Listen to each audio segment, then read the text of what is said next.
মন্দিরটা কত বছরে? 217 বছরের বেশি। আচ্ছা, মন্দির সম্বন্ধে একটু কিছু বলুন। মন্দির আমাদের 22শে নভেম্বর উদ্বোধন। এই মুহূর্তে কিন্তু আমি রয়েছি আন্দুল স্টেশনে। এখান থেকে কিন্তু সোজা যাব দুলিয়া মন্দিরে, কালী মন্দিরে।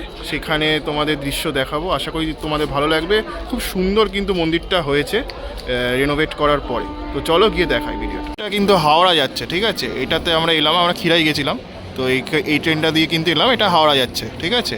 ঠিক আছে, এই ওভারব্রিজটা কিন্তু আমরা ওই দিকে চলে যাব, ঠিক আছে? এটা হচ্ছে ওভারব্রিজ, তোমরা ওভারব্রিজ দিয়েই উঠবে, উঠে কিন্তু ওই পারে যাবে, মানে রাইটে যাবে, ঠিক আছে? স্টেশনের এক্সিট গেট। আর এখানে কিন্তু দেখো টোটো রয়েছে প্রচুর। এই সামনে থেকে কিন্তু তোমার টোটো ধরতে হবে, ঠিক আছে? এখানে অনেকগুলো টোটো রয়েছে, তো এইখানে গিয়ে টোটো ধরে কিন্তু তোমরা টুয়ার্ডস এই দিক দিয়ে যেতে হবে আর কি, ঠিক আছে? শেষে কিন্তু দুলিয়া কালী মন্দিরের সামনে এসে পৌঁছলাম আন্দুলে। তো একদম কিন্তু দক্ষিণেশ্বরের মন্দিরের আদলেই কিন্তু তৈরি করা হয়েছে। তো বেশ ভালো লাগছে কিন্তু, চলো গিয়ে দেখাই ভেতরে।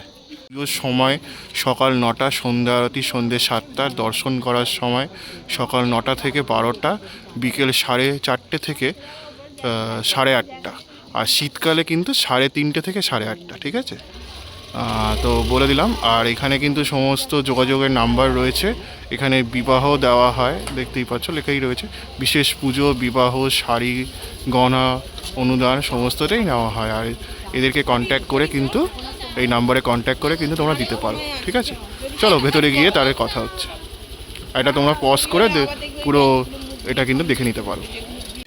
একদম যে নবরত্ন স্টাইলে যে চূড়া বিশিষ্ট যে মন্দিরগুলো হয় আমাদের হিন্দুদের, সেরকমভাবে কিন্তু পুরো মন্দিরটাকে স্থাপন করা হয়েছে এবং দেখতে কিন্তু বেশ ভালো লাগছে।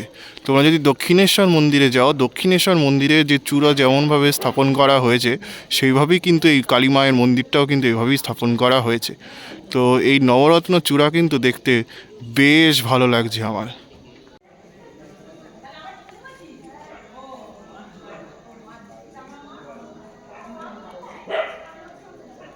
গণুদাদার পুজো ছাড়া কিন্তু অসম্পূর্ণ, তো সেই কারণে দেখতেই পাচ্ছ গণুদাদা কিন্তু রয়েছে ওপরে, আমাদের গণেশ দাদা, ঠিক আছে? একদম উপরে রয়েছে। তারপরেই এই নবরাত্রের চূড়া বিশিষ্ট যে অসামান্য মণ্ডপ মন্দির রয়েছে, দেখতেই পাচ্ছ।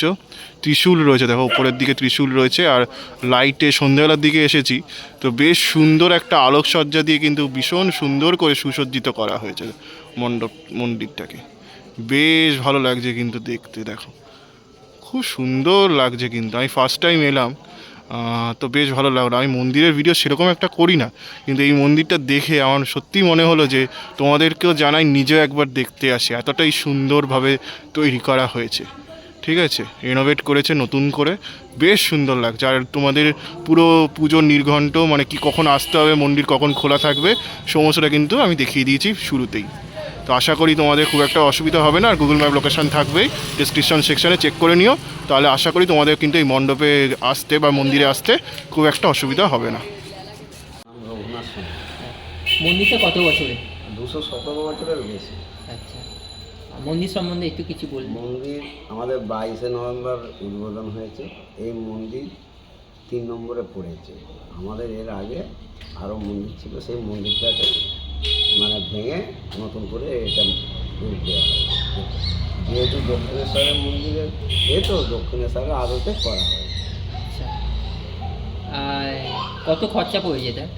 খরচাটা হিসেবে এখন হবে না। আচ্ছা, আর এখানে কি কি পুজো হয়? এইখানে দুর্গা পুজো হয়, চড়ক হয়, চড়ক মেলা হয়। আমাদের চড়ক মেলার জায়গাও করা রয়েছে ওখানে। আচ্ছা চড়ক মেলা হয়। আচ্ছা আমাদের এইগুলোই মেন ইয়ে আর কি। আচ্ছা। দুর্গা পুজো আর চড়কটাই আমাদের মেন। আর মায়ের আর বলছিলাম দাদা, মন্দির খোলা পড়ার টাইমটা একটু যদি বলা যায়। খোলা হয় হুম। 8টার সময়, আর বন্ধ হয় 1টা। আর বিকেলের দিকে 4টে খোলা হয়, আর রাত্রি 9টায় বন্ধ হয়। আর মানুষ যদি পুজো দিতে চায় তাহলে কি করে কন্ট্যাক্ট করবে একটু বলে দিন। পুজো দিতে গেলে আপনাকে 7টার সময় আসতে হবে। আর 7টার সময় এলে আরতি হবে, মায়েদের পুজো হবে। আর সকালবেলার দিকে মায়ের পুজো হয়, সব দেবতারই পুজো হয় এবং পুজোটাও দেওয়া হয়। সেই সময় পুজো নেওয়া হয়।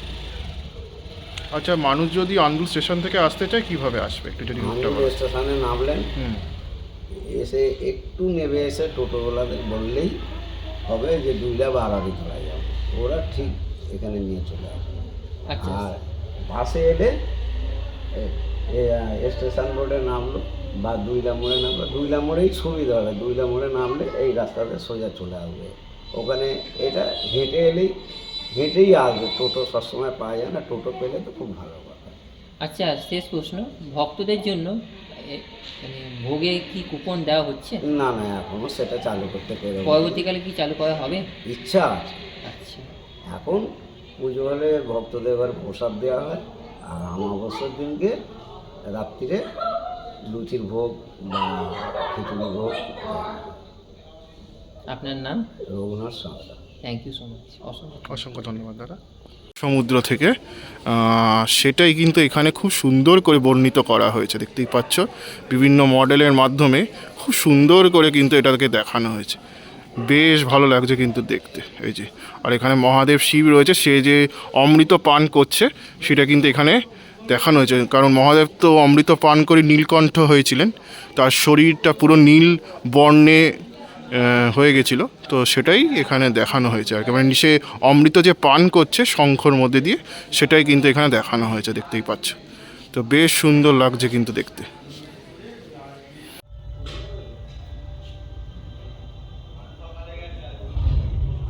বাবা ওটা হাত দিও না, ওটা কাঁচা, এই হাত দিয়ে পড়ে মূর্তি রয়েছে দেখতে পাচ্ছ, ঠিক আছে।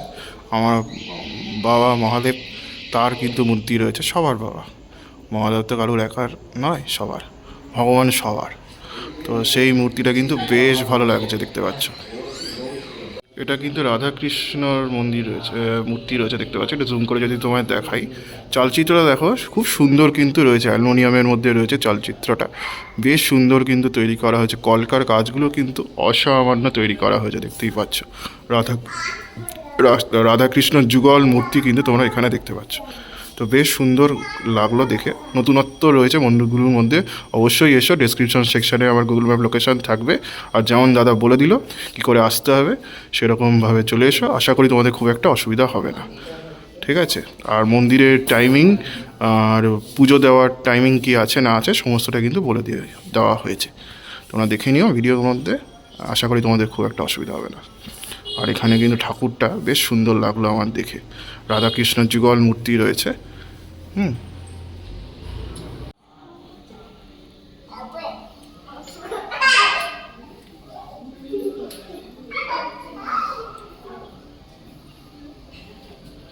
দক্ষিণা কালী রূপে রয়েছে কিন্তু, ঠিক আছে। বেশ সুন্দর লাগলো, খুব সুন্দর লাগলো আমাকে দেখে। একটু জুম করে ঠাকুরটা একটু দর্শন করে নাও তোমরা, বেশ ভালো লাগছে কিন্তু, ঠিক আছে। এই যে খুব সুন্দর লাগলো কিন্তু দেখতে। তো ভবতারিণী রয়েছে পাশে, মায়ের খাট মতো একটা রয়েছে দেখতে পাচ্ছি। আর ডান দিকে কিন্তু গণপতি বাপ্পা রয়েছে দেখতে পাচ্ছ, গণেশ ঠাকুর রয়েছে। আর নিচে কিন্তু তার উপরে কিন্তু মা রয়েছে, মা কালী বা দক্ষিণা কালী যাই বলো না কেন। তো বেশ সুন্দর লাগলো। আর এই চালচিত্রটা কিন্তু আমার বেশ নজর কাড়লো। আর মা কিন্তু সোনার অলংকারে সুসজ্জিত রয়েছে, দেখতেই পাচ্ছ, বেশ ভালো লাগলো কিন্তু অসামান্য দেখতে লাগছে। আর পাশে যে খাট রয়েছে, ঠিক আছে, আর সুসজ্জিত রয়েছে অলংকারে কিন্তু। বা এতক্ষণ দেখছিলে দুলিয়া কালী মন্দিরে, যেটা আন্দুলে অবস্থিত, সেখানকার একটা ঠাকুরটা দেখালাম, মন্দিরটাও তোমাদের দেখালাম, কী করে আসতে হবে সমগ্রটা দেখালাম। আশা করি তোমাদের ভালো লেগেছে। আর কী করে আসতে হবে, পুজো কবে, কখন মন্দির খোলে।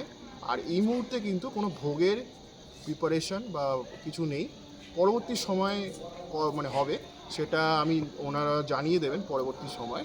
তো আমি কথা বলে যা জানলাম, এই মুহূর্তে কিন্তু কোনো ভোগের কোনো ব্যবস্থা এই সময় নেই, ঠিক আছে। জাস্ট ঠাকুরকে যে প্রসাদ প্রদান করা হয়, সেটা যদি দর্শনার্থীরা আসে 7টার সময়, তাহলে কিন্তু সকাল 7টার সময় তারা পাবে, ঠিক আছে।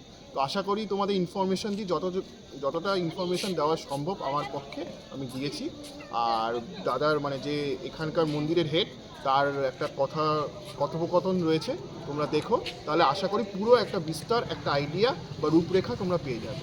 তো বেশি কথা না বাড়িয়ে সোজা ভিডিওটা শেষ করছি। ভালো থেকো, সুস্থ থেকো, এরকম আরও নিত্য নতুন মন্দির দেখার জন্য আমার চ্যানেলটাকে জুড়ে থেকো। Tata, bye bye.